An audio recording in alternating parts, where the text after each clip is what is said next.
तो हम लोग क्या पढ़ रहे थे भाई, जल्दी से बताओ, मैं तो भूल गया आपको क्या पढ़ा रहा था।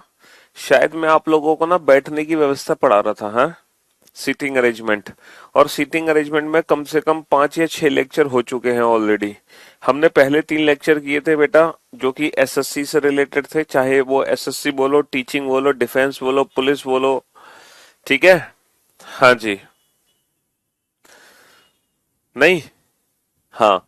तो पहले जो 3 लेक्चर थे वो थे रिलेटेड टू, मतलब एसएससी वगैरह, नॉन बैंकिंग एग्जाम से रिलेटेड। और जो बाकी के हमने 3 लेक्चर पढ़े हैं वो बैंकिंग एग्जाम से रिलेटेड थे। पहले हमने बैंकिंग क्लरिकल लेवल के क्वेश्चन किए, फिर धीरे धीरे हमने अपना लेवल बढ़ाया और हम बैंक पीओ लेवल तक पहुंच चुके हैं। और बैंक पीओ लेवल ही हम लोग पढ़ रहे हैं सीटिंग अरेंजमेंट में, हालांकि सीटिंग अरेंजमेंट चैप्टर अभी खत्म नहीं हुआ। और आपको बेटा हर आपको क्या करना है, आपको हर क्वेश्चन को कम से कम अपने घर पे 3 4 बार, 5 बार, 6 बार प्रैक्टिस करनी है। आपको हर क्वेश्चन को अपने घर पे बार बार प्रैक्टिस करनी है, बार बार। सीटिंग अरेंजमेंट में नए क्वेश्चन की जगह पुराने क्वेश्चन की ही रिक्वायरमेंट होती है। टोटल 23 क्वेश्चन हो गए हैं, शुक्रिया हमें बताने के लिए। मैं यही पूछने वाला था कि टोटल कितने क्वेश्चन हम लोगों ने अभी तक कर लिए। तो टोटल 23 क्वेश्चन कर चुके हैं। अब हम आगे बढ़ते हैं, आगे सीटिंग अरेंजमेंट की दुनिया में कदम रखते हैं। और भी बढ़िया बढ़िया लेवल के क्वेश्चन हम करेंगे, है ना। हाँ जी। ये क्या हो गया भाई, ओपन क्यों नहीं हो रहा। 23 के बाद हम चलते हैं क्वेश्चन नंबर 24 पे। 23 क्वेश्चन नहीं हुए बेटा अभी, हो गए ना। 23 क्वेश्चन, झूठ, पिटाई होगी तुम्हारी, झूठ बोल रहे हो। 23 क्वेश्चन हो गए हैं। 21 क्वेश्चन हुए हैं अभी तक सिर्फ। हाँ। 21 क्वेश्चन हुए हैं। अब क्वेश्चन नंबर 22 तुम करोगे। क्वेश्चन नंबर 22 आप करोगे।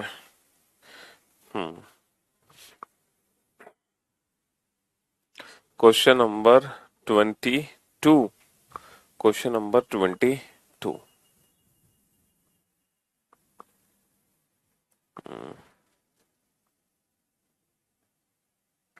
अरे ये क्या कर दिया मैंने। हाँ जी। चलो बनाओ इस क्वेश्चन नंबर 22 को।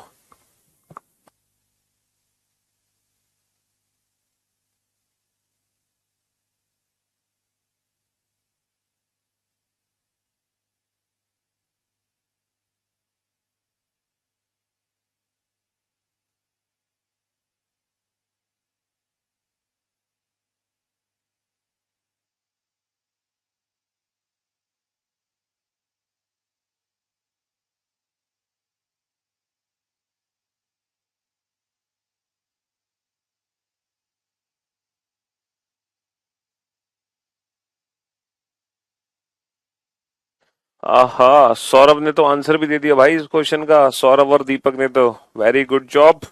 शाबाश सौरभ और दीपक, गुड जॉब। बढ़िया। First class. शानदार। Well done. अब हम बाकी बच्चों को आपका नाम ले लेके डिस्टर्ब करेंगे। Good.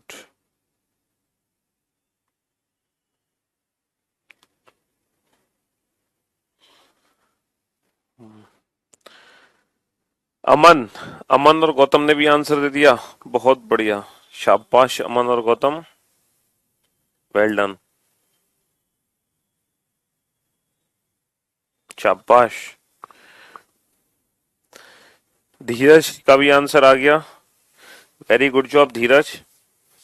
Good. Well done.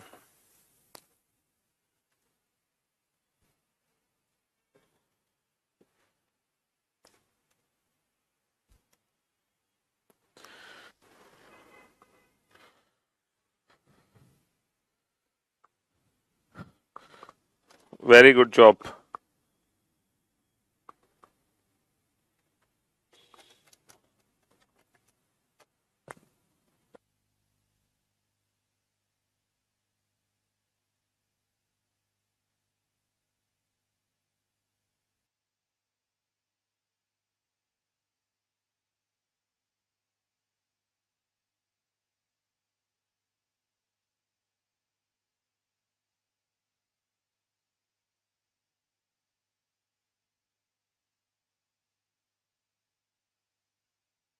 Nitin, Manish, Agraj, Deepak, Gautam, Krishna, मुस्कान। चलिए साहब, अब हम इस क्वेश्चन को बनाने की कोशिश करते हैं कि आखिर ये क्वेश्चन सॉल्व कैसे होगा। क्वेश्चन नंबर 22 है ना, क्वेश्चन नंबर 22। आखिर ये सॉल्व हमें करना कैसे है, ध्यान से सुनना और समझने की कोशिश करना। PQRST, बेटा आज सिटिंग अरेंजमेंट चैप्टर खत्म हो जाएगा जहां तक उम्मीद है।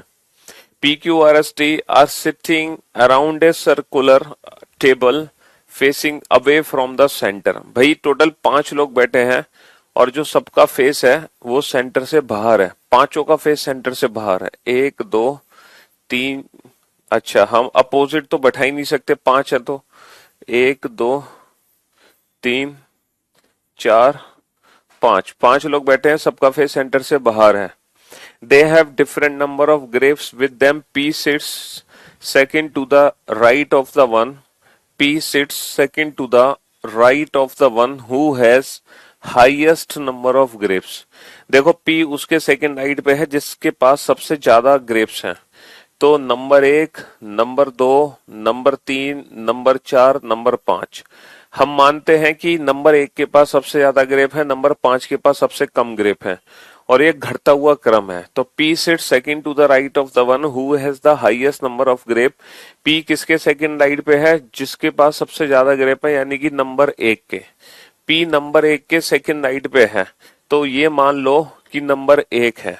ये मान लो कि नंबर 1 है, इसके सेकंड राइट पे P है, इसका सेकंड राइट 1 2। तो P जो है वो नंबर 1 के सेकंड राइट पे है। P sits second to the right of the one, है ना, P sits second to the right of the one who has the highest number of grapes. अच्छा, पहला पॉइंट हो गया। T has more grapes than Q and S। देखो T के पास Q और S से ज्यादा ग्रेप है, तो T ऊपर आएगा, Q और S नीचे आएंगे, क्योंकि जिसके पास सबसे ज्यादा ग्रेप है वो ऊपर है, जिसके पास कम है वो नीचे है। ठीक है बाबू, बट नॉट द हाईएस्ट। लेकिन बेटा टी के पास सबसे ज्यादा ग्रेप नहीं है, तो टी जो है वो नंबर 1 नहीं हो सकता। टी नंबर 1 नहीं हो सकता, इसलिए मैंने लेफ्ट में लिख दिया। The one who has the least number of grapes sits second, sits on immediate right of P. देखो पी के इमीडिएट राइट में कौन है, the one who has the least number of grapes. सबसे कम ग्रेप्स किसके पास है, नंबर 5। तो पी के इमीडिएटली राइट में ना नंबर 5 है। पी के इमीडिएटली राइट में नंबर 5 है। पी का इमीडिएटली राइट, अगर इसका फेस बाहर है तो इसका इमीडिएटली राइट किधर होगा, इसका इमीडिएटली राइट इधर होगा, इमीडिएटली लेफ्ट इधर होगा। तो पी के इमीडिएटली राइट में वो व्यक्ति बैठा है जिसके पास सबसे कम है। P is not next to Q. बेटा पी क्यू के बगल में नहीं है, जो पी है ना वो क्यू के बगल में नहीं है। अच्छा मुझे एक बात बताओ, पी अगर पी के बगल में क्यू नहीं है, पी के बगल में क्यू नहीं है, तो जो क्यू है वो या तो यहां होगा या यहां होगा। और बेटा क्यू नंबर 1 कभी नहीं हो सकता, क्यों, क्योंकि क्यू से ज्यादा ग्रेप टी के पास है, तो क्यू नंबर 1 नहीं हो सकता। 100% यही क्यू है, 100% यही क्यू है। The one who has the second least sits second to the left of the one who has the second highest number of grapes. ये कह रहे हैं जिसके पास दूसरा सबसे कम ग्रेप्स है ना, वो किसके सेकंड लेफ्ट में बैठा है, जिसके पास दूसरे सबसे ज्यादा ग्रेप्स हैं। यानी कि 4 sits second to the left of second, यानी कि 4 नंबर वाला आदमी 2 नंबर वाले आदमी के सेकंड लेफ्ट में बैठा है। तो हमें अब 2 नंबर वाले आदमी को बैठाना है, ताकि हम उसके सेकंड लेफ्ट में किसको बैठा सके, हम सेकंड लेफ्ट में 4 को बैठा सके। अच्छा 2 नंबर यहाँ आ सकता है, 2 नंबर यहाँ आ सकता है, 2 नंबर यहाँ कभी नहीं आ सकता, क्योंकि यहाँ पे तो ऑलरेडी 5 है। 2 नंबर यहाँ आ सकता है क्यू के लिए, 2 नंबर क्यू के लिए कभी नहीं हो सकता। क्यों, क्योंकि क्यू से ऊपर टी है। अगर 2 नंबर क्यू को कर दोगे तो बेटा टी हो जाएगा 1 नंबर, जबकि टी 1 नंबर हो नहीं सकता। तो 2 नंबर ना ये हो सकता ना ये हो सकता, ये भी 2 नंबर नहीं है, क्योंकि यहाँ तो ऑलरेडी 1 नंबर बैठा है ना। तो 2 नंबर या तो ये है या तो ये है। अगर 2 नंबर पी है, अगर 2 नंबर बेटा पी है, तो पी के सेकंड लेफ्ट में नंबर 4 आना चाहिए। तो पी के सेकंड लेफ्ट में नंबर 4 आना चाहिए, जबकि पी के सेकंड लेफ्ट में नंबर 1 है। इसका मतलब दो नंबर ना तो ये हो सकता, ना ये हो सकता, ना ये हो सकता, ना ये हो सकता, तो 100% दो नंबर ये है। और दो के सेकंड लेफ्ट में नंबर 4 है, दो के सेकंड लेफ्ट में नंबर 4, दो का सेकंड लेफ्ट 1 2, ये नंबर 4 है। तो बेटा ये हमें पता चल गया क्यू का नंबर 4 है, हमें पता चल गया क्यू का नंबर 4 है। और ये नंबर 1 है, ये 2 है, ये 4 है, ये 5 है। इसका मतलब पी का नंबर कितना है? इसका मतलब पी का नंबर 3 है। इसका मतलब पी का नंबर कितना है? पी का नंबर 3 है। और बेटा जो टी है ना, टी, वो नंबर 1 पे नहीं हो सकता, और जो टी है वो क्यू से ऊपर है। तो टी नंबर 1 पे नहीं होगा, तो टी का नंबर 2 है। तो बेटा नंबर 2 पे कौन है? नंबर 2 पे टी आ गया। अच्छा, जो टी है वो क्यू और एस दोनों से ज्यादा है, क्यू और एस दोनों से ज्यादा है, तो एस का नंबर 5 हो गया। तो एस का नंबर तो एस का नंबर 5 हो गया। अच्छा, बचा कौन? बचा आर। तो आर हो गया नंबर 1 पे, तो आर हो गया नंबर 1 पे। और हमारी अरेंजमेंट कंप्लीट हो चुकी है, और हमारी अरेंजमेंट कंप्लीट हो चुकी है। हाँ जी। हमें ये भी पता चल गया कि सबसे ज्यादा किसके पास है, सबसे कम किसके पास है। और हमने इनकी अरेंजमेंट भी कंप्लीट कर ली, हमने इसकी अरेंजमेंट भी कंप्लीट कर ली। ठीक है बाबू, चलिए next question number 23। Question number 23 पे आ जाओ। पहले तो बेटा आप इस क्वेश्चन को अच्छे से पढ़ना और समझना। हो सकता है कि आपको इस क्वेश्चन को समझने के लिए आपको ये क्वेश्चन 2-3 बार पढ़ना पड़े, लेकिन कोई दिक्कत नहीं है। पहले आप इस क्वेश्चन को अच्छे से पढ़ना, अच्छे से समझना, तब जाके आप इस क्वेश्चन को सॉल्व कर पाओगे। हम्म, समझना जरूरी है। पहले इस क्वेश्चन को समझना बहुत जरूरी है। चलिए साहब, पहले इस क्वेश्चन को पढ़ो और आराम से समझो।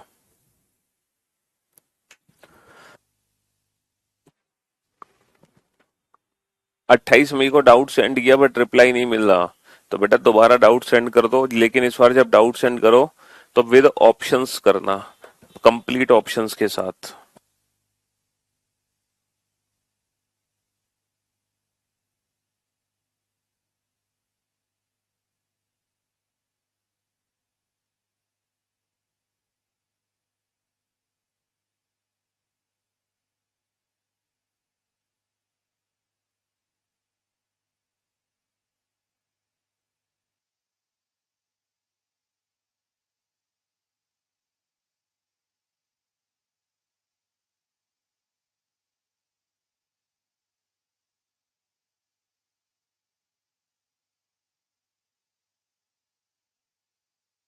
पढ़ो बटो बेटा, क्वेश्चन ध्यान से पढ़ो, समझो, सॉल्व होगा, डेफिनेटली होगा, तुमसे ही होगा और किससे होगा।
कार्डिनल डायरेक्शन का मतलब होता है बेटा, मतलब जिस तरीके से एक कुर्सी पे लोग बैठे हैं, सेम उसी तरीके से दूसरी कुर्सी पर बैठे हैं, मतलब सेम पोजीशन है दोनों की।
चलिए, दीपक कंचन प्रिया बबलू सत्यम गौतम, इन बच्चों का आंसर आया है। हाँ, देखते हैं क्या किया है इन बच्चों ने। Question number 23। हम्म, हाँ जी। अब आप बोर्ड पर ध्यान से देखना और ध्यान से सुनने और समझने की कोशिश करना, ठीक है। A B C D E F G H are A B C D E F G H are sitting around the two circular table in two different rooms. भैया दो रूम है, दो रूम में अलग अलग दो मेज पड़ी हुई हैं। एक ही घर में दो रूम है। In one room four person are sitting towards the centre while in other room four person are sitting away from the centre. एक रूम में सभी का फेस सेंटर की तरफ है, दूसरे रूम में सभी का फेस सेंटर से बाहर की तरफ है। चार लोग एक रूम में, चार लोग एक रूम में। Both the tables are kept along the wall joining the two rooms, है ना। The table around which four people are facing towards the is placed to the left of the wall joining the two rooms. Okay, अब देखो यहां से लेकर यहां तक की जो इन्फॉर्मेशन है ना, वो हमें क्या बताती है पता है?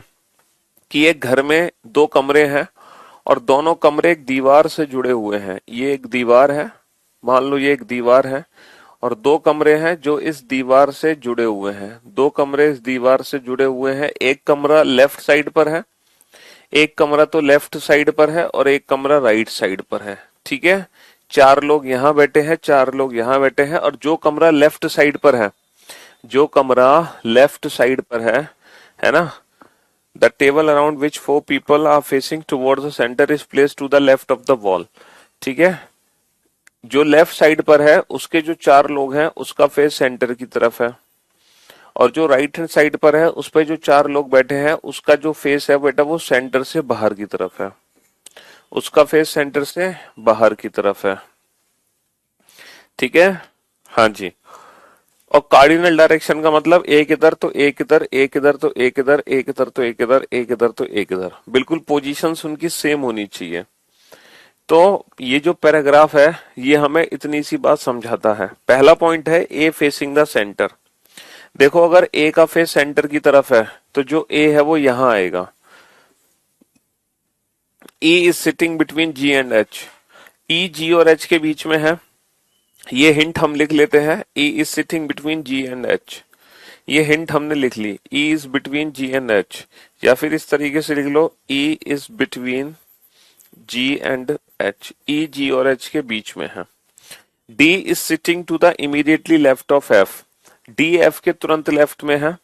अब हमें ये भी नहीं पता कि डी और एफ को कहां बैठाना है, तो डी एफ के तुरंत लेफ्ट में, ये भी हिंट है, D is immediately left of F, ये भी हमने लिख ली, डी एफ के तुरंत बाईं ओर है।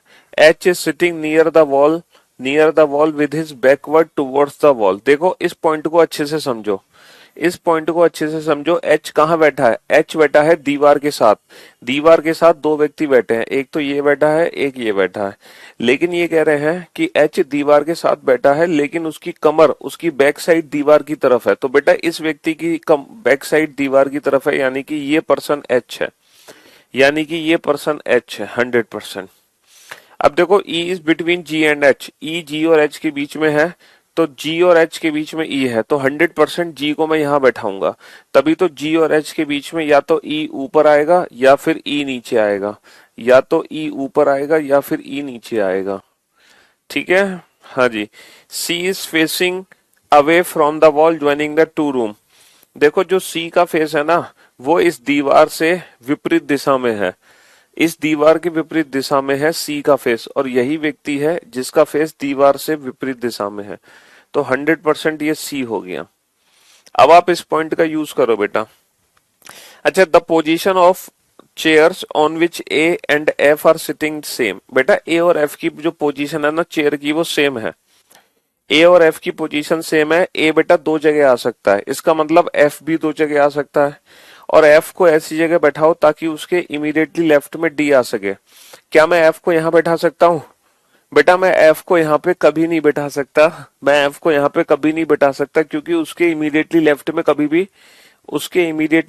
कभी भी डी नहीं आ पाएगा, समझ रहे हो। और एफ सिर्फ दो ही जगह बैठ सकता है, या तो यहाँ या तो यहाँ, क्योंकि जो एफ की पोजीशन है वही ए की पोजीशन है। ए के लिए दो जगह बची है तो एफ के लिए भी दो ही जगह बचेंगी। लेकिन यहाँ एफ कभी नहीं आएगा क्योंकि एफ के इमीडिएटली लेफ्ट में डी को आना है, इसलिए 100% एफ यहाँ है, उसके इमीडिएटली लेफ्ट में डी यहाँ हो गया। और बेटा जहां एफ है वहीं ए है, ठीक है। बचा ई, ई यहाँ आ गया, और यहाँ कौन बचा, सी डी एफ। यहाँ पर कौन बचा, ए बी, बी बच गया बी, है ना। तो यहाँ पर आ गया फिर बी, और ये हमारी अरेंजमेंट कंप्लीट हो गई, ये हमारी अरेंजमेंट कंप्लीट हो गई, लाइक दिस।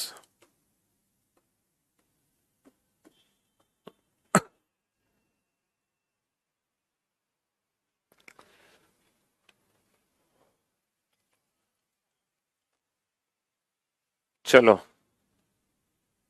करो क्वेश्चन नंबर 24।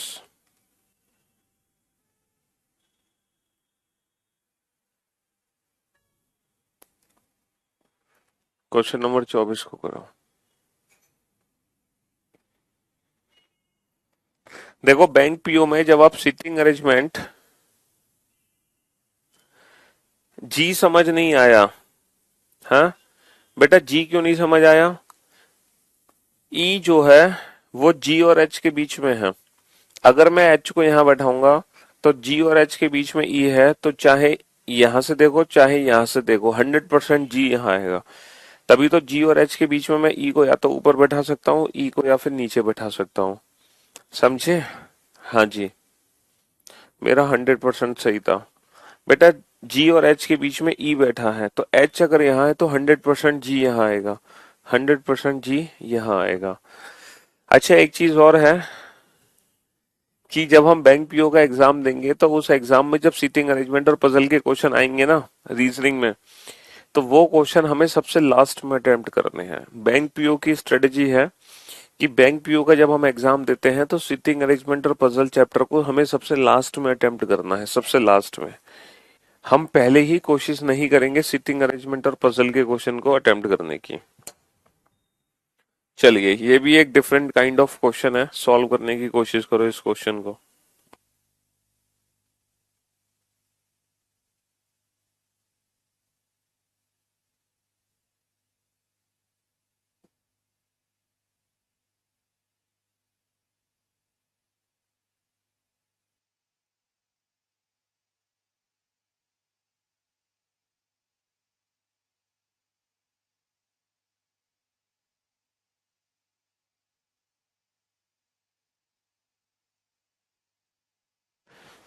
लास्ट में टाइम कैसे चला जाएगा, आप जल्दी जल्दी, आप यही तो आपको अपनी स्पीड बढ़ानी है भाई। उसको छोड़कर बहुत कम, सीटिंग अरेंजमेंट और पजल को छोड़कर 15 से 20 क्वेश्चन होते हैं, और वो 15 से 20 क्वेश्चन आपको फटाफट सॉल्व करने हैं सेकंड्स में, समझ रहे हो।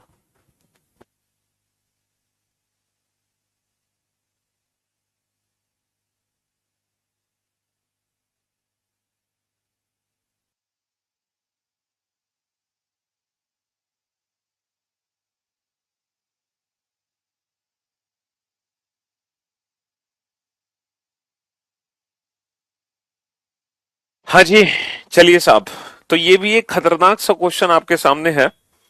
अब देखते हैं कि इस खतरनाक से क्वेश्चन को आप बना पाते हो कि नहीं। हम्म, है तो खतरनाक सा क्वेश्चन, और पहली बार हम कोई ऐसा क्वेश्चन देख रहे हैं जिसमें हमें एक अरेंजमेंट कंप्लीट करनी है और हमें यही नहीं पता कि सर्कल के चारों तरफ कितने लोग बैठे हैं, है ना। हमें यही नहीं पता कि सर्कल के चारों तरफ कितने लोग बैठे हैं।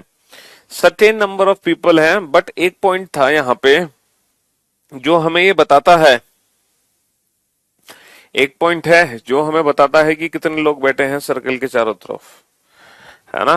कौन सा पॉइंट था वो, not more than 16%, not more than 16% seated in a circle.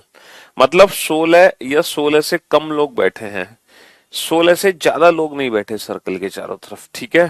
तो इस क्वेश्चन को हम कैसे करेंगे बेटा, हम एक सर्कल तो बना लेंगे, लेकिन लोगों को बैठा नहीं सकते। हमें नहीं पता कि कितने लोग हैं। हर बार हम क्या करते थे, हर पर्सन को एक साथ बैठाते थे, तब अपना क्वेश्चन शुरू करते थे। लेकिन यहाँ सारे लोगों को एक साथ बैठा नहीं सकते। पहला पॉइंट पढ़ो, B and Q are immediate neighbours of each other. तो बेटा दो पॉसिबिलिटी है, साथ की साथ दोनों पॉसिबिलिटी बना दो। बी और क्यू एक साथ बैठे हैं, साथ की साथ दोनों पॉसिबिलिटी बना दो। एक में तो बी को लेफ्ट में लो, है ना, और दूसरे में बी को लो राइट में। एक में बी को लेफ्ट में लो क्यू के, और दूसरे में लो बी को क्यू के इमीडिएट राइट में। दोनों संभावनाओं को एक साथ बना लो, है ना, दोनों संभावनाओं को एक साथ बना लो। ठीक है, next point, two people sit between Q and J. Two people sit between Q and J. बेटा क्यू और जे के बीच में दो लोग बैठे हैं, इधर फ्रॉम लेफ्ट और राइट। तो एक पॉसिबिलिटी इसकी बनेगी, एक पॉसिबिलिटी इसकी बनेगी। क्यों? क्योंकि क्यू और जे के बीच में दो लोग हैं, तो जे लेफ्ट में भी हो सकता है, जे राइट में भी हो सकता है, जे लेफ्ट में भी हो सकता है, जे राइट में भी हो सकता है। तो एक पॉसिबिलिटी तो इसकी बना लो, ये हो गए बी और क्यू। और एक पॉसिबिलिटी इसकी बना लो, एक पॉसिबिलिटी इसकी बना लो, ये हो गए क्यू और बी, है ना। अब पॉइंट क्या है कि two people sit between Q and J. Q और जे के बीच में दो लोग हैं, क्यू और जे के बीच में दो लोग हैं। तो हम एक काम करते हैं, एक बार मैं जे को लेफ्ट में बैठाता हूं कि क्यू और जे के बीच में दो लोग बैठे हैं, और एक बार मैं जे को बैठाता हूं राइट साइड। एक बार मैं जे को बैठाता हूं राइट साइड, क्यू और जे के बीच में दो लोग बैठे हैं। एक बार मैं लेफ्ट में बैठाता हूं, क्यू और जे के बीच में दो लोग बैठे हैं। और एक बार मैं इसके राइट में बैठाता हूं कि क्यू और जे के बीच में दो लोग बैठे हैं। तो चारों संभावनाएं हम लेके चलेंगे, चारों पॉसिबिलिटीज हम लेके चलेंगे, और यहां तक हमें कोई दिक्कत नहीं होनी चाहिए। बड़े प्यार से हम क्वेश्चन को पढ़ रहे हैं, हम हर पॉइंट को एज ए पॉसिबिलिटी में यूज कर रहे हैं। J sit six to the left of the one who likes yellow colour. भैया जिसको येलो कलर पसंद है उसके सिक्स लेफ्ट में जे बैठा है। तो ये जो जे है ये किसके सिक्स लेफ्ट में है? जिसको येलो कलर पसंद है।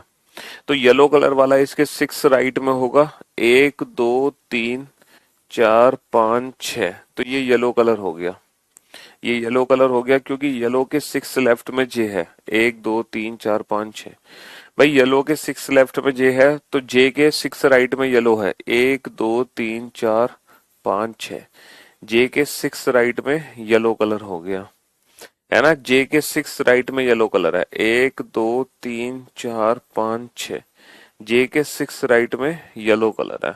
जे के सिक्स राइट में एक दो तीन चार पांच छह, जे के सिक्स राइट में येलो कलर है। जे के सिक्स राइट में येलो कलर हो गया, जे के सिक्स राइट में येलो कलर हो गया। ठीक है बाबू, हाँ जी, जे के सिक्स राइट में येलो कलर हो गया। J six six to the left of the one who likes yellow colour. तो येलो के सिक्स लेफ्ट में जे है या जे के सिक्स राइट में येलो है, बात एक ही है। The one who likes the one who likes pink sits fourth to the right of the one who likes yellow. Yellow के फोर्थ राइट में पिंक है, येलो के फोर्थ राइट में पिंक है। येलो का फोर्थ राइट एक दो तीन चार, येलो के फोर्थ राइट में पिंक है। येलो का फोर्थ राइट, येलो का फोर्थ राइट एक दो तीन चार, येलो के फोर्थ राइट में पिंक है। येलो का फोर्थ राइट एक दो तीन चार, येलो के फोर्थ राइट में पिंक है। ठीक है, येलो का फोर्थ राइट एक दो तीन चार, येलो के फोर्थ राइट में पिंक कलर है। The one who likes pink colour sits four to the right of the one who like yellow colour. M sits to the immediately right of the one who like pink. Pink के immediately right में M है, pink के immediately right में M है, pink के immediately right में कौन है? एम है।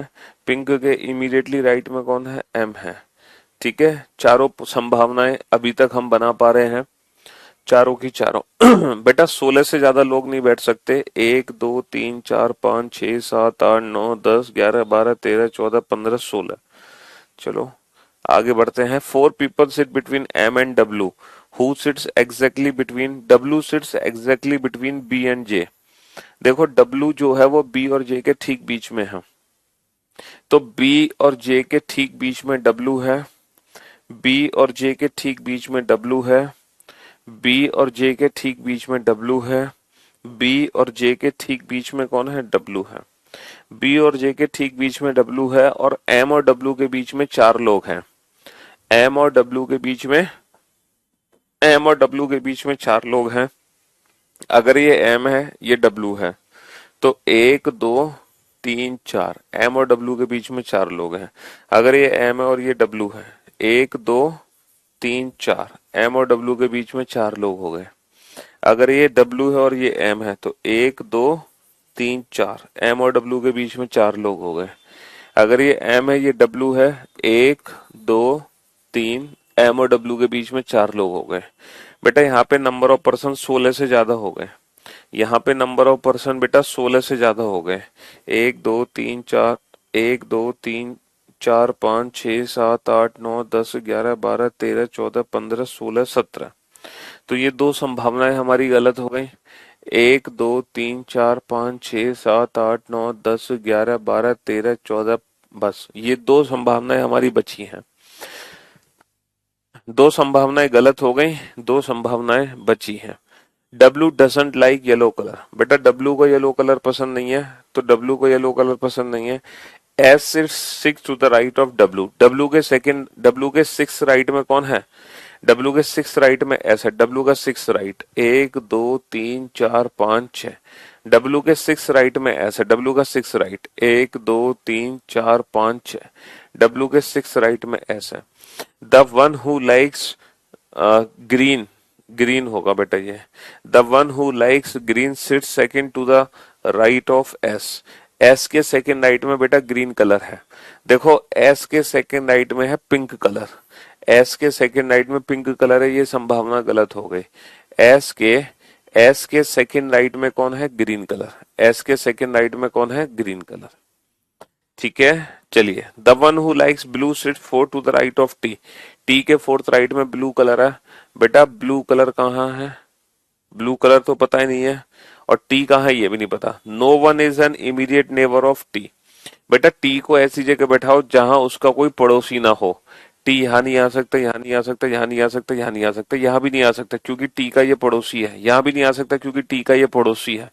यहाँ भी नहीं आ सकता, यहाँ भी नहीं आ सकता, टी टी के पड़ोसी है। यहाँ भी नहीं आ सकता, ये भी पड़ोसी है। यहाँ भी नहीं आ सकता पड़ोसी, यहाँ भी टी नहीं आ सकता, टी का पड़ोसी है। और यहाँ भी टी नहीं आ सकता, टी का पड़ोसी है। सिर्फ टी एक ही जगह आ सकता है, यहाँ। यहाँ टी का कोई भी पड़ोसी इसके साथ नहीं बैठा, है ना। और ब्लू कलर फोर्थ राइट में है टी के, टी का फोर्थ राइट बेटा एक दो तीन चार, ये हो गया ब्लू कलर। और ये हमारी अरेंजमेंट कंप्लीट हो गई, और ये हमारी अरेंजमेंट कंप्लीट हो गई। तो ये एक खतरनाक सा क्वेश्चन था, है ना। लेकिन पॉसिबिलिटीज से हमने बनाना शुरू किया तो हमने फर्स्ट अटेम्प्ट में ही इस क्वेश्चन को बना लिया। बेटा सीटिंग अरेंजमेंट की प्रैक्टिस कैसे करनी है घर पे, बैंक पीओ वाले बच्चे सुन लो। आपको बेटा नंबर ऑफ क्वेश्चंस की रिक्वायरमेंट नहीं है। आपके पास अगर लिमिटेड क्वेश्चन है, आप उन्हीं क्वेश्चन को अपने घर पे कम से कम 5-5 बार सॉल्व करो, 5-5 बार। समझ रहे हो, आपको एक ही क्वेश्चन को बार बार सॉल्व करना है। मेरा आंसर सही था, अच्छा जी। मेरा सीएचएसएल में 23 बने, बहुत बढ़िया, शाबाश। हम्म, चलिए साहब, नेक्स्ट। चलो, एक 25वां क्वेश्चन है, उसको आप लोग सॉल्व कर ही लोगे, उस क्वेश्चन में कोई दिक्कत नहीं है। आप आ जाओ बेटा क्वेश्चन नंबर 26 पर। ये भी एक डिफरेंट क्वेश्चन है, ये भी एक बिल्कुल डिफरेंट क्वेश्चन है, क्वेश्चन नंबर 26। लेकिन ये इतना डिफरेंट क्वेश्चन है कि अब आप इस क्वेश्चन को मैं हिंदी में नहीं दिखा पाऊंगा, क्योंकि ये क्वेश्चन बेटा 4 पेज का क्वेश्चन है। अगर मैं आपको हिंदी में भी दिखाने की कोशिश करूंगा तो 2 पेज इंग्लिश के हो गए, 2 पेज हिंदी के, तो टोटल 4 पेज भर जाएंगे। लेकिन मेरे पास 4 पेज नहीं है, ठीक है। मैं 2 ही पेज में आपको क्वेश्चन दिखा सकता हूं। तो आप इस क्वेश्चन को, इस लास्ट क्वेश्चन को, सीटिंग अरेंजमेंट के लास्ट क्वेश्चन को सिर्फ और सिर्फ इंग्लिश लैंग्वेज में ही देखो। ये बहुत खतरनाक क्वेश्चन है। इसको बोलते हैं कोडेड सीटिंग अरेंजमेंट, इसको हम बोलते हैं कोडेड सीटिंग अरेंजमेंट। आप इस क्वेश्चन को बस पढ़ लो, यही काफी है आपके लिए। ठीक है,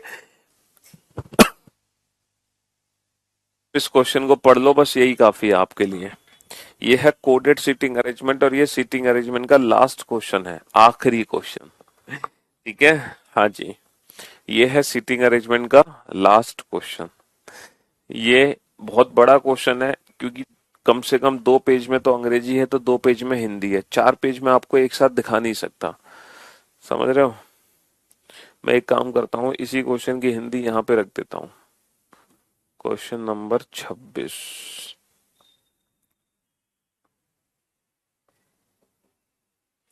ये कोडेड सिटिंग। देखो आजकल हर चीज में कोडेड फॉर्म आ रही है, coded blood relation, coded direction, coded सिलॉक्स, coded inequality, coded sitting arrangement. मतलब हर चैप्टर को हम कोडेड फॉर्म में कन्वर्ट कर दे रहे हैं। हम हर चैप्टर को कोडेड फॉर्म में कन्वर्ट कर दे रहे हैं। समझ रहे हो? 8 व्यक्ति हैं और ये इंफॉर्मेशन हमें दे रखी है कोडेड फॉर्म में। ये सिर्फ आप इस क्वेश्चन को पढ़ ही लो। 25वां क्वेश्चन रहने दो, 25वां क्वेश्चन तो आप बना लोगे, 25वां हमने जानबूझ के छोड़ दिया। ठीक है, बस आपको ये क्वेश्चन बनाना है, 26वां क्वेश्चन। हम्म।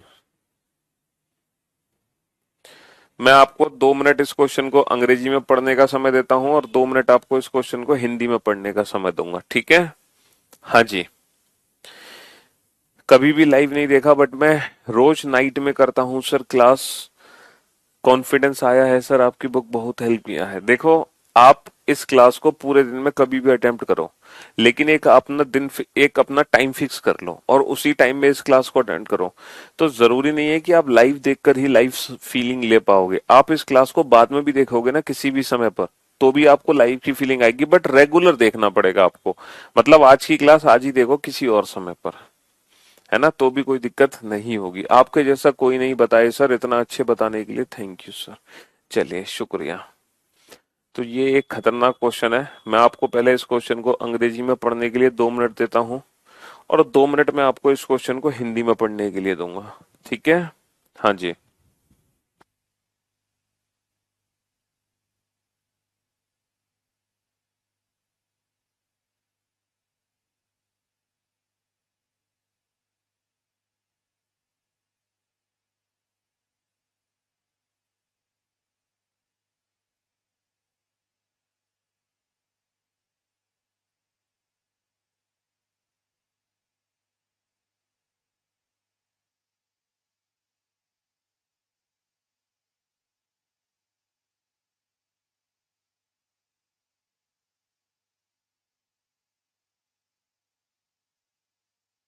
अब इस क्वेश्चन को हिंदी में पढ़ो 2 मिनट के लिए।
हाँ जी, करें कोशिश इस क्वेश्चन को सॉल्व करने की।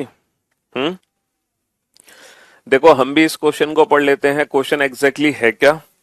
8 पर्सन है, ABCDEFGH are sitting around a circular table facing towards the centre.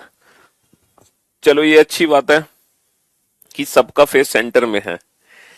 ये अच्छी बात है कि सबका फेस सेंटर में है। They like different colours, red, orange, violet, black, brown, pink, blue and yellow, but not necessary in the same order. जरूरी नहीं है कि इसी क्रम में हो। ठीक है? अब देखो, ये जो इन्फॉर्मेशन है ना, ये इन्फॉर्मेशन हमें अलग से लिखनी पड़ेगी।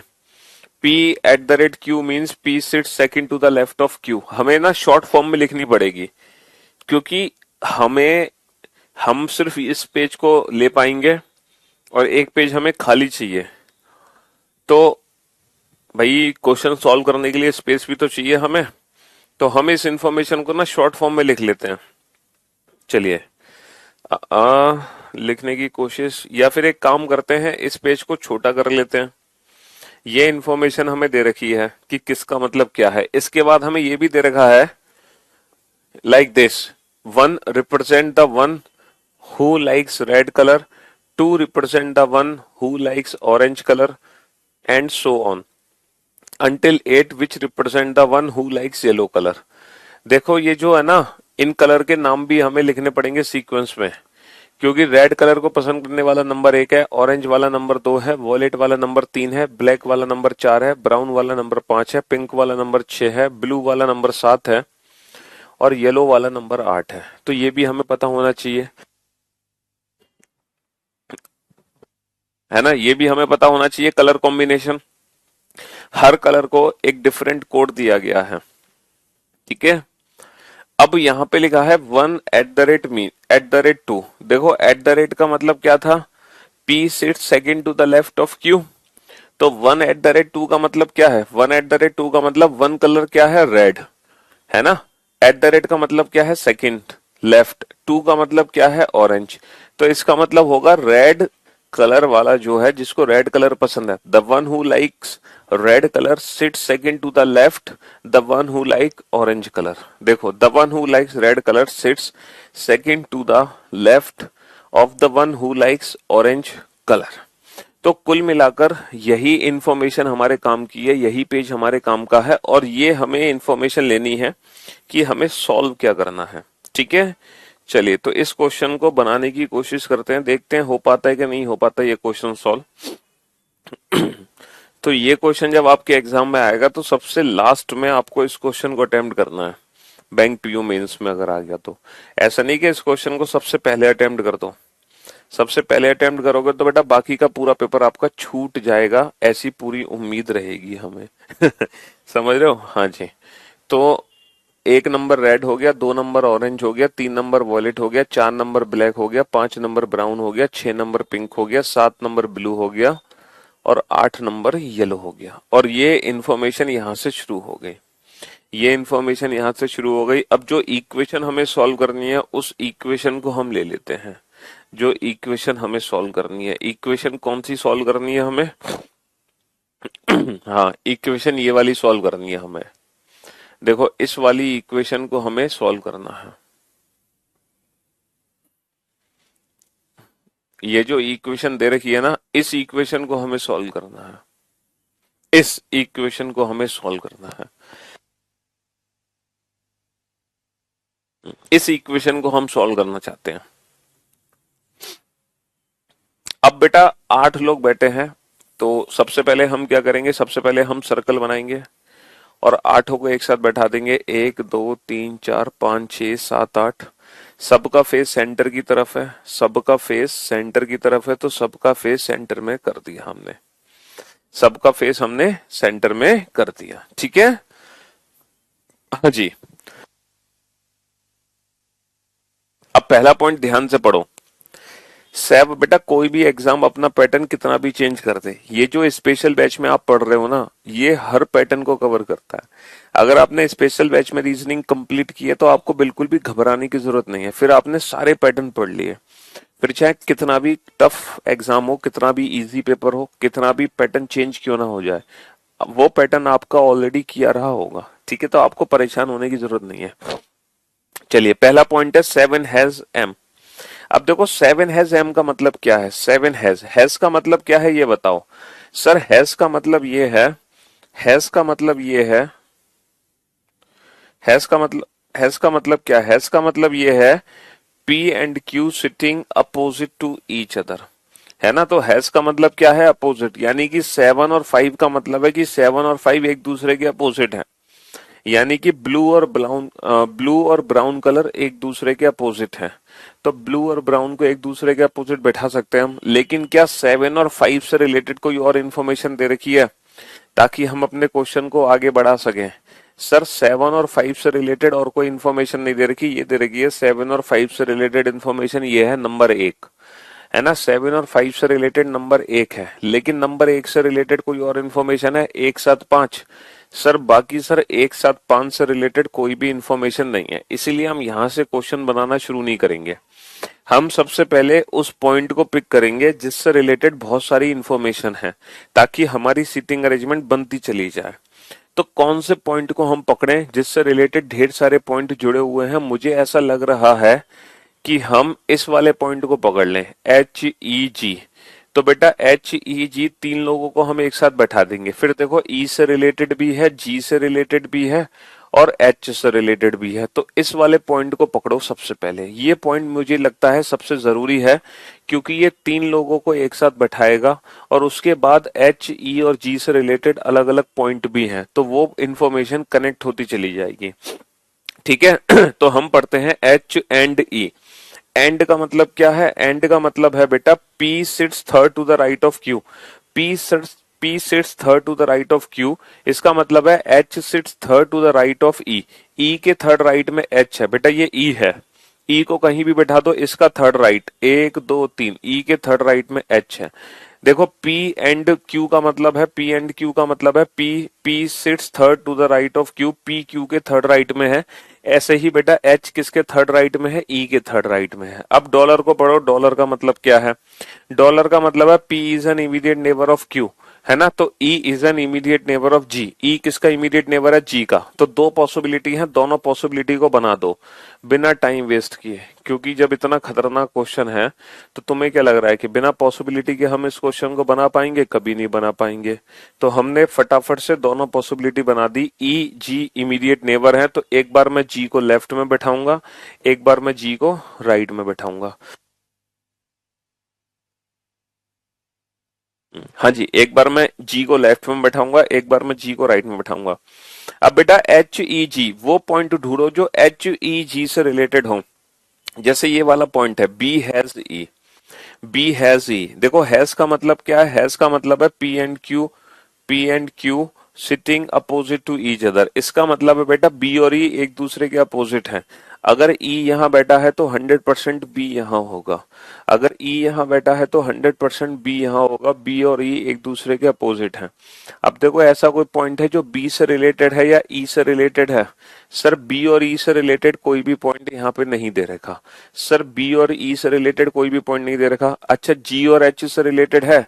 सर जी से रिलेटेड है, ये रहा C@G। एट द रेट का मतलब क्या है? देखो एट द रेट का मतलब है P sits second to the left of Q। P sits second to the left of Q। At the rate का मतलब है सेकंड लेफ्ट। इसका मतलब है C sits second to the left of G। C sits second to the left of G। G के second left में C है। देखो ये G है, इसका सेकंड लेफ्ट कौन है? G के सेकंड लेफ्ट में C है। ये G है, G के सेकंड लेफ्ट में कौन है? G के सेकंड लेफ्ट में C है। G के सेकंड लेफ्ट में C है। अच्छा अब कोई इंफॉर्मेशन है और जो GEBCH से रिलेटेड हो? GEBCH। सर G से रिलेटेड ये है। G से रिलेटेड एक और इंफॉर्मेशन बची है, ये वाली G has 4। G has 4। G has 4। G has 4। Has का मतलब क्या है? P and Q opposite to each other. Has का मतलब अपोजिट है, तो G के अपोजिट कौन है? 4। 4 नंबर कौन है? Black colour. तो G के अपोजिट 4 है, तो बेटा G के अपोजिट 4 लिखो। यहाँ कलर का नाम मत डालो, कलर का नाम हम बाद में यूज करेंगे। कलर का नाम हम बाद में यूज करेंगे। G के अपोजिट 4 है, तो G के अपोजिट कौन है बेटा? G के अपोजिट 4 नंबर वाला कलर है। G के अपोजिट 4 नंबर वाला कलर है। ठीक है, और कोई इंफॉर्मेशन है जो इन्हीं पॉइंट से रिलेटेड हो? H से रिलेटेड है, ये रही $3 H। डॉलर का मतलब क्या है? P is an immediate neighbour of Q। Dollar का मतलब है 3 और H एक दूसरे के इमीडिएट नेबर हैं। 3 और H, तो बेटा 3 इन दोनों में से कोई भी हो सकता है, 3 इन दोनों में से कोई भी हो सकता है ना। 3 इन दोनों में से कोई भी हो सकता है। ओके, तो हम इस पॉइंट को फिलहाल छोड़ सकते हैं या पॉसिबिलिटी बना लें 3 की। 3 एक बार यहाँ, एक बार यहाँ, एक बार यहाँ, एक बार यहाँ, तो बेटा 4 पॉसिबिलिटी बन जाएंगी। हाँ 4 पॉसिबिलिटी बनेंगी। कोई और इंफॉर्मेशन है इन्हीं पॉइंट से रिलेटेड जो पॉइंट यहाँ पे बनाए गए हैं? $3 की जगह सर सी वाला पॉइंट है, ये वाला पॉइंट है ना, $3 को अभी हम बाद में यूज करेंगे, $3 को बाद में यूज करेंगे। ये लो 8 पावर सी, सी को तो बैठाया जा चुका है ना। पावर का मतलब क्या है, पावर का मतलब है P is not an immediate neighbour of Q, यानी कि जो 8 है वो ना तो यहाँ आएगा ना ही यहाँ आएगा। जो 8 है वो C के नजदीक नहीं है, 8 ना तो यहाँ आएगा ना ही यहाँ आएगा, 8 जो है वो C के नजदीक नहीं है। तो इससे कोई फायदा नहीं मिला हमें, इससे कोई फायदा नहीं मिला। 4 नंबर से रिलेटेड कोई पॉइंट नहीं दे रखा है ना, इसी पॉइंट का यूज हमें करना पड़ेगा इन तीनों पॉइंट का। देखो $3 टू हैज एफ और 3 हैज 2। देखो 3 हैज 2 और 2, इन दोनों पॉइंट को ध्यान से पढ़ो, इन दोनों पॉइंट को ध्यान से पढ़ो। इन दोनों पॉइंट का मतलब क्या है, देखो हैज का मतलब क्या है, अपोजिट। हैज का मतलब क्या है, अपोजिट। इसका मतलब 3 और 2 एक दूसरे के अपोजिट है, इसका मतलब 2 और एफ एक दूसरे के अपोजिट है। तो यहां से ये इंफॉर्मेशन निकल कर आती है कि जो 3 नंबर है वही एफ है, जो 3 नंबर है वही एफ है। तो एफ 2 के विपरीत है, तो बेटा एफ को बैठाने की कोशिश करो। मैं एफ को यहाँ बैठा सकता हूँ, एफ 3 नंबर यहाँ आ सकता है, ये 2 के विपरीत हो सकता है ना। एफ 3 नंबर यहाँ आ सकता है, ये 2 के विपरीत हो सकता है। और एफ 3 नंबर यहाँ आ सकता है, एफ 3 नंबर यहाँ आ सकता है, ये 2 के विपरीत हो सकता है। अच्छा डॉलर का मतलब क्या है, डॉलर का मतलब है इमीडिएट नेबर। तो बेटा एफ जो 3 नंबर है वो एच का इमीडिएट नेबर है, और जो एफ 3 नंबर है, जो एफ 3 नंबर है वो 2 के विपरीत है। एफ 3 नंबर एच का इमीडिएट नेबर है, एफ 3 नंबर 2 के विपरीत है। तो H का इमीडिएट नेबर F3 नंबर है बेटा, H का इमीडिएट नेबर F3 नंबर ये नहीं हो सकता, 100% H का इमीडिएट नेबर F3 नंबर ये है। H का इमीडिएट नेबर F3 नंबर ये नहीं होगा, 100% F3 नंबर ये है। F3 नंबर के सामने नंबर 2 उसके ठीक विपरीत है, ठीक है। H का इमीडिएट नेबर F3 नंबर ये नहीं होगा, 100% F3 नंबर ये है और उसके सामने नंबर 2 है, उसके सामने नंबर 2 है। और अगर ये नंबर 2 है तो नंबर 8 यहाँ आने का कोई चांस ही नहीं है। F3 नंबर और उसके सामने नंबर ये, ठीक है। ये नंबर 8 यहाँ आने का कोई चांस ही नहीं है, नंबर 8 यहाँ आने का कोई चांस ही नहीं है, ठीक है। ये पॉइंट भी यूज हो गया, ये पॉइंट भी यूज हो गया, ये पॉइंट भी यूज हो गया, ये भी हो गया, ये भी हो गया, सारे हो गए जिस जिस पे मैंने गोले किए हुए हैं, जिस जिस पे मैंने गोले किए हुए हैं, ठीक है।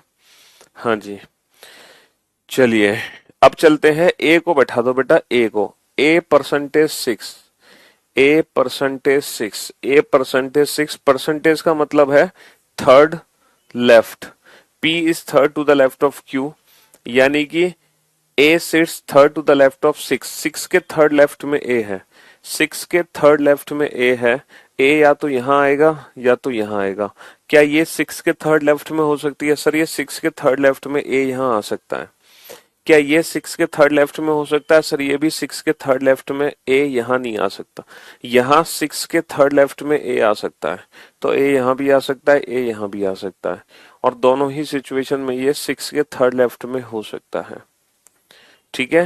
A कहाँ कहाँ आ सकता है, A को यहाँ बैठाओ, क्या ये 6 के थर्ड लेफ्ट में हो सकता है, सर बिल्कुल 6 के थर्ड लेफ्ट में A हो सकता है, A 6 के थर्ड लेफ्ट में बिल्कुल हो सकता है। तो A की दोनों संभावनाएं अभी बच रही हैं। ए चलो इस वाले पॉइंट को अभी छोड़ो, ए वाले पॉइंट को छोड़ो, इसको हम बाद में यूज करेंगे, A%6 का यूज हम बाद में करेंगे। फिलहाल हम ये पॉइंट देखते हैं, 7 हैज 5, हैज का मतलब एक दूसरे के अपोजिट, 7 और 5 एक दूसरे के अपोजिट है। चलिए 7 और 5 को बैठाने की कोशिश करो, 7 और 5 यहाँ नहीं आ सकते, 7 और 5 यहाँ नहीं आ सकते, 7 और 5 यहाँ आ सकते और यहाँ आ सकते हैं। और एट द रेट का मतलब क्या है, एट द रेट का मतलब है सेकंड लेफ्ट, 7 के सेकंड लेफ्ट में 1 है। देखो 7 के सामने 5 है, 7 के सेकंड लेफ्ट में 1 है, 7 के सामने 5 है, 7 के सेकंड लेफ्ट में 1 है। तो मैं 7 को कहाँ बैठा सकता हूँ, मैं 7 को यहाँ नहीं बैठा सकता, 7 को मैं यहाँ नहीं बैठा सकता, मैं 7 को यहाँ बैठा सकता हूँ, 7 के सामने 5 आ जाएगा, 7 के सेकंड लेफ्ट में 1 आ जाएगा, चलिए, मैं 7 को यहाँ बैठा सकता हूँ, नहीं 7 के सेकंड लेफ्ट में 1 नहीं आ सकता। मैं 7 को यहाँ बैठा सकता हूँ, नहीं 7 के सामने 5 नहीं आएगा। मैं 7 को यहाँ नहीं बैठा सकता, मैं 7 को यहाँ नहीं बैठा सकता, 7 के सेकंड लेफ्ट में 1 नहीं आएगा। मैं 7 को यहाँ नहीं बैठा सकता, 7 के सेकंड लेफ्ट में 1 नहीं आएगा। तो कुल मिलाकर जो 7 है, कुल मिलाकर जो 7 है वो सिर्फ यहीं आएगा। और 7 के सेकंड लेफ्ट में 1 यहाँ आ गया, और 7 के सामने आ गया नंबर 5। 7 के सामने आ गया नंबर 5। तो बेटा ये 1 है, ये 2 है, ये 3 है, ये 4 है, ये 5 है, ये 6। 6 बेटा यहाँ ही आएगा पक्का, क्योंकि यहाँ पे 8 नहीं आएगा। अगर यहाँ 8 नहीं आएगा तो 8 ही आएगा यहाँ, और फिर 6 आएगा यहाँ, और फिर 6 आएगा यहाँ। अब देखो 7 को बैठाओ, 7 को मैं यहाँ नहीं बैठा सकता, 7 को मैं यहाँ नहीं बैठा सकता क्योंकि 7 के सामने 5 नहीं है। 7 को मैं यहाँ नहीं बैठा सकता क्योंकि 7 के सेकंड लेफ्ट में 1 नहीं है। मैं 7 को यहाँ नहीं बैठा सकता क्योंकि 7 के सेकंड लेफ्ट में 1 नहीं है। मैं 7 को यहाँ नहीं बैठा सकता, यहाँ नहीं बैठा सकता। मैं 7 को यहाँ नहीं बैठा सकता, 7 के सेकंड लेफ्ट में 1 नहीं है। तो 100% 7 यहाँ है, और 7 के सेकंड लेफ्ट में 1 यहाँ है, और 7 के सामने कौन है? 7 के सामने 5 है। बेटा 8 नंबर ये नहीं होगा, 8 नंबर ये नहीं होगा, तो 8 नंबर ये होगा। और बचा कौन सा नंबर है? बचा है कौन सा नंबर? 6 नंबर। तो ये 6 नंबर हो गया। और लास्ट में बैठा दो। परसेंटेज का मतलब क्या था? Third left. 6 के थर्ड लेफ्ट में ए है, तो बेटा 6 के थर्ड लेफ्ट, 6 के थर्ड लेफ्ट 1 2 3, ये कौन है? ये हो गया ए। 6 का थर्ड लेफ्ट 1 2 3, ये हो गया ए। बेटा हमारी दोनों ही अरेंजमेंट एकदम परफेक्ट है। ए बी, बचा कौन? सी डी, बचा डी। डी हो गया ये, है ना, और बचा है डी। डी हो गया ये दोनों ही अरेंजमेंट हमारी सही है। इस क्वेश्चन के बेटा 2 आंसर है, ये भी आंसर सही है और ये भी आंसर सही है। मतलब ये एक ऐसा क्वेश्चन है जिसकी 2 पॉसिबिलिटी बनी है, 2 पॉसिबिलिटी। ये एक खतरनाक सा क्वेश्चन है, बहुत ही खतरनाक सा क्वेश्चन है, और इसकी 2 संभावनाएं बनी है और दोनों ही संभावनाएं सही हैं। तो जब एग्जाम में क्वेश्चन पूछा जाएगा तो आप इन दोनों संभावनाओं को देखकर ही आंसर दोगे। आप इन दोनों संभावनाओं को देखकर ही आंसर दोगे। जैसे आपसे पूछा जाए ना, ए को कौन सा कलर पसंद है, तो आप आंसर दोगे 4 और 7। ए लाइक्स विच कलर, तो आप आंसर क्या दोगे? ईदर 4 और 7। भैया या तो चौथा कलर पसंद है या 7। चौथा मतलब या तो ब्लैक कलर पसंद है या ब्लू कलर पसंद है, या तो ब्लैक या ब्लू। ठीक है, आपसे पूछा जाए ए एच को, सॉरी, आपसे क्या पूछूं मैं, हाँ आपसे पूछा जाए डी को कौन सा कलर पसंद है, तो आप डेफिनेटली आंसर दोगे नंबर 2, क्योंकि डी को दोनों में ही नंबर 2। नंबर 2 का मतलब ऑरेंज कलर। तो डी को कौन सा कलर पसंद है? ऑरेंज। ए को कौन सा कलर पसंद है? ईदर 4 और 7, ईदर ब्लैक और ब्लू। तो ये खतरनाक सा क्वेश्चन है ना, बहुत ही खतरनाक सा क्वेश्चन। और इसकी दोनों संभावनाएं सही है, एक भी संभावना गलत नहीं है। ये वाली संभावना भी ठीक है, ये वाली संभावना भी ठीक है, कोई भी संभावना गलत नहीं है। हमने सारे पॉइंट का यूज कर लिया है ना, हमने कोई भी पॉइंट को छोड़ा नहीं है, एक भी पॉइंट हमने नहीं छोड़ा। दोबारा से आप चेक कर लेना कहीं कोई गलती तो नहीं हो गई। आप इन सारे पॉइंट्स को दोबारा से यहाँ पे रख रख के देखना कि सारे पॉइंट्स यहाँ पे अप्लाई हो पा रहे हैं कि नहीं हो पा रहे। ठीक है, वेरी इंटरेस्टिंग, क्रिस्टल क्लियर। तो ये था कोडेड सीटिंग अरेंजमेंट, जिसमें हमने पहले वो पॉइंट पकड़े जिससे ज्यादा इंफॉर्मेशन जुड़ी हुई है। ठीक है बेटा, कॉन्फिडेंस के लिए सबसे पहले कंसेप्ट सीखना बहुत जरूरी है। फिर कंसेप्ट सीखने के बाद चैप्टर वाइज प्रैक्टिस करो, फिर उसके बाद करो मिक्स्ड प्रैक्टिस। ठीक है, मिक्स्ड क्वेश्चन की प्रैक्टिस। 3 तरीके हैं, पहले concept, then chapter wise practice, उसके बाद मिक्स्ड क्वेश्चंस की प्रैक्टिस। समझ रहे हो? हाँ जी, और इन्हीं तीनों के लिए हमने बुक निकाली हुई है। पहले कंसेप्ट, फिर चैप्टर वाइज प्रैक्टिस। 2 चीजें आपको इस बुक में मिलती हैं। ठीक है, फिर जो तीसरी चीज है वो आपको इस बुक में मिलती है, मिक्स क्वेश्चन की प्रैक्टिस। और ये दोनों ही बेटा कंप्लीट सॉल्यूशन के साथ है, वो भी फुल डिटेल एक्सप्लेनेशन के साथ। समझ रहे हो? हाँ जी, चलिए तो आज की सेवा समाप्त। सीटिंग अरेंजमेंट चैप्टर खत्म हो चुका है ना। बहुत दिन हो गए थे इस टॉपिक को पढ़ते पढ़ते। अब कल से हम नया टॉपिक शुरू करेंगे। ये एक ऐसा चैप्टर था सीटिंग अरेंजमेंट जो पिछले 6-7 दिनों से चला आ रहा था। अब मैं कल से आपको छोटे छोटे से टॉपिक्स पढ़ाऊंगा, ठीक है? तो फिर मजा आएगा। ठीक है, कल से हम शुरू करेंगे बेटा आपके बैच में पढ़ना नॉन वर्बल रीजनिंग। ठीक है, कल से हम नॉन वर्बल रीजनिंग की शुरुआत करने जा रहे हैं। नॉन वर्बल रीजनिंग, ठीक। हाँ जी। और नॉन वर्बल रीजनिंग में है बेटा 10 चैप्टर। नॉन वर्बल रीजनिंग के हैं 10 टॉपिक।